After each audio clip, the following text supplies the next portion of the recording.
Larry's words hit harder than I expected as he swaggered into my hospital room with a smug smile. "You can't even handle the simplest tasks at home. Maybe we should just get a divorce," he said coldly. Beside him was a woman I didn't recognize, attached to a tangle of medical equipment. I stayed silent, absorbing the scene. Larry had no idea how much money I had, $10 million, to be exact. His divorce suggestion was almost laughable when I thought about the stakes for someone like me, a housewife. The clarity in my decision grew stronger. I couldn't stay with someone who would degrade me in my most vulnerable moment. With a quiet resolve, I reached into my bag and pulled out the divorce papers I'd kept prepared for this very moment. I handed them over, my smile unshaken as Larry took them from me. "I'll be happier with her, don't worry," Larry declared, casually wrapping his arm around the woman, whom he introduced as Brenda. Brenda shot me a patronizing look and added, "Take care, ma'am, you're not a miss anymore." Their laughter echoed as they left the room. For a brief second, I watched them go, feeling only a faint pang before a burst of laughter escaped me. It was Friday, and by Monday, the divorce would be official. Just 4 days until my freedom, and my heart raced at the thought. My name is Natalie Ruth, a 40-year-old housewife living on a farm. While I may not have many extraordinary talents, I pride myself on my cooking skills. My husband, Larry, and I are the same age and met back in college. After we graduated, we left the countryside and settled in Florida. Just the two of us. I cooked for Larry with fresh vegetables and rice sent from my family. Many believed my cooking was what kept him happy, and I agreed. But household chores? That was never his thing. From the beginning, I took care of Larry, and after marriage, nothing changed. We didn't have children, but we shared a love for food and often took short trips to find new dishes to enjoy. In our early years, Larry was gentle and kind, but around the second year of our marriage, things shifted. He became more controlling, never violent, but his biting words left scars. I soon realized he didn't see the value in a full-time housewife like me, and I started to keep quiet, too tired to argue. Larry initially landed a high-paying job right after college, but within 5 years, he left. After that, he jumped from one job to another, leaving our financial situation in constant turmoil. The stress, paired with his worsening attitude, weighed heavily on our relationship. Yet I kept the home together, hoping for things to improve. For the past 3 years, he'd been at a job he seemed content with, and I quietly held on to the hope that maybe, just maybe, this time, he'd stay. Then one day, unexpectedly, he came home early. "I'm home, I quit my job," he announced nonchalantly. "What, again?" I blurted out before I could stop myself. His face darkened. I saw his brow twitch, his irritation rising. Quickly, I backtracked. "Sorry, I didn't mean it that way, just shocked." "No welcome back?" I tried to soften my tone, but he snapped back. "You've gotten bold." I could see the storm in his eyes, so I kept my voice low, careful not to escalate things. "I'm sorry," I muttered, and he seemed to relax enough to sit down on the couch, grumbling as he turned on the TV. I placed a beer and glass on the table. "Dinner or a bath?" I asked. "Food and alcohol," he grumbled. I slipped back into the role of the dutiful wife, one I had played for the past 10 years. After he had his fill of food and drink, Larry fell asleep on the couch, snoring loudly. The table, now a mess of discarded bottles and food scraps, looked like a disaster zone. As I cleaned, I thought back to when things were easier, before Larry changed. Before our marriage became a series of compromises. I glanced at him, asleep and oblivious, and wondered if it was finally time to break free. The next day, while Larry set off to look for another job, I went to the city office and signed the divorce papers. I wasn't ready to file them yet, but having them gave me some peace of mind. I tucked them discreetly into my bag, wondering what Larry would do if he ever found them. "Where'd you go while I was job hunting?" he asked when I returned home. "I went to buy some resumes for you. Thought you might need them," I answered, handing him a small stack. He looked at them curiously but quickly lightened up. He mentioned meeting a friend for drinks and left soon after. His new job was with a solid company that offered a better salary and benefits than his last one. Maybe this time, I thought, he would stick around long enough to retire. Larry started spending more evenings out, leaving me with precious moments of solitude. I used this time to gather my thoughts and regain my strength. One afternoon, my mother called with exciting news. It had been a while since we last spoke, and she couldn't contain her excitement. "We had our mountains and lands appraised, and they're worth $9 million, she exclaimed. "We only need $5 million for our retirement, so you need to think about what this means for you." My mother had always been wary of Larry, especially as he grew more controlling and isolated me from my childhood home. The windfall was a shock, but what stunned me even more was that my mother had transferred the property titles from my grandmother to me, to avoid inheritance taxes.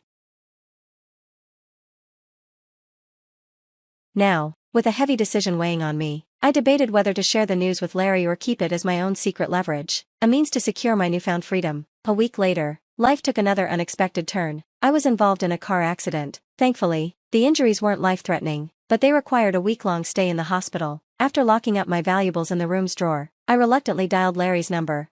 "I'm sorry, I got hurt," I said, my voice tinged with the exhaustion of the moment. His response, predictably, was self-centered. But what about my meals? He asked with no sign of concern for me. I fought to keep my frustration in check and explained, I'll be in the hospital for a week. Could you manage without me until then? His reply, void of any empathy, stung. That night, I had planned to talk to him about the inheritance, but his dismissive reaction made me rethink everything. With a cold resolve, I pulled out the divorce papers I had kept hidden in my bag, almost like a shield, and handed them to Larry. My smile was forced, but my heart was steady. Here, I guess it's time to say goodbye, I said. Larry took the papers, a smug grin spreading across his face. I'll be happier with her, he declared, his arm wrapping around the young woman, who leaned in with a mocking tone. Take care, madam, she sneered. Oh wait, you're not a madam anymore. Take care, old lady. Their laughter echoed in my ears as they left, but instead of bitterness, I felt a strange sense of relief. Free from his cruelty, I was finally in control of my life, with a significant inheritance and a future to rebuild on my own terms.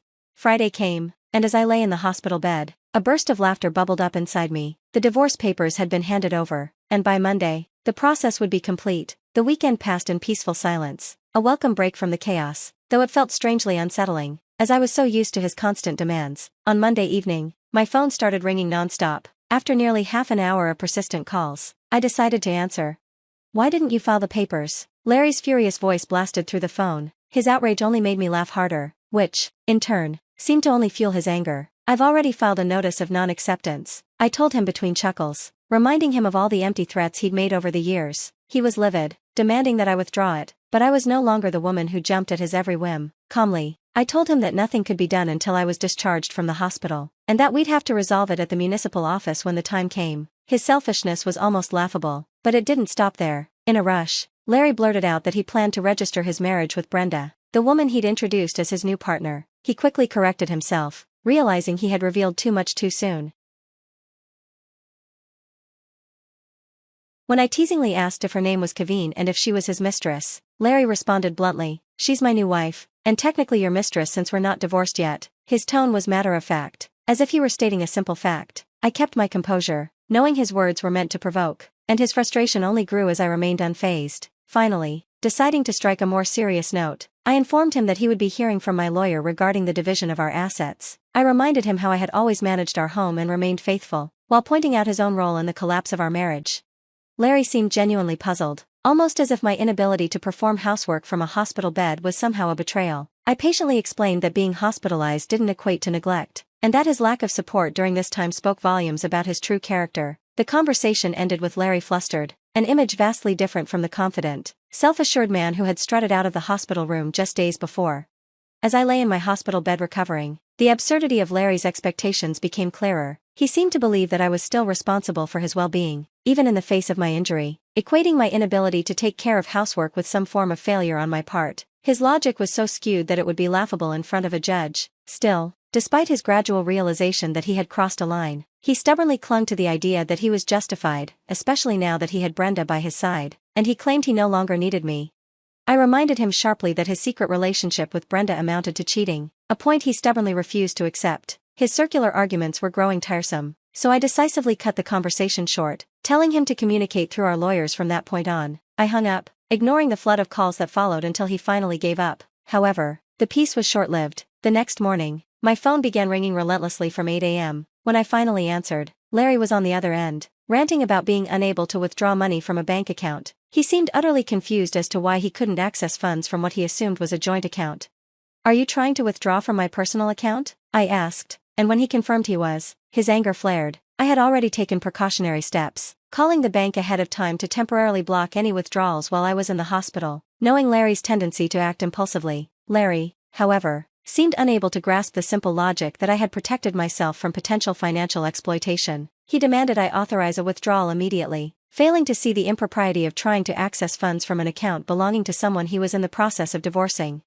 I calmly explained that we were essentially strangers now, and I had no obligation to finance a stranger's needs. My newfound assertiveness stunned him, but it felt right. After 12 years of marriage, I had finally learned to stand my ground. He insisted that I send him money, even suggesting I owed him compensation for not performing household duties. It was almost absurd. After all these years, Larry had failed to grasp the basic concept of respect and personal responsibility.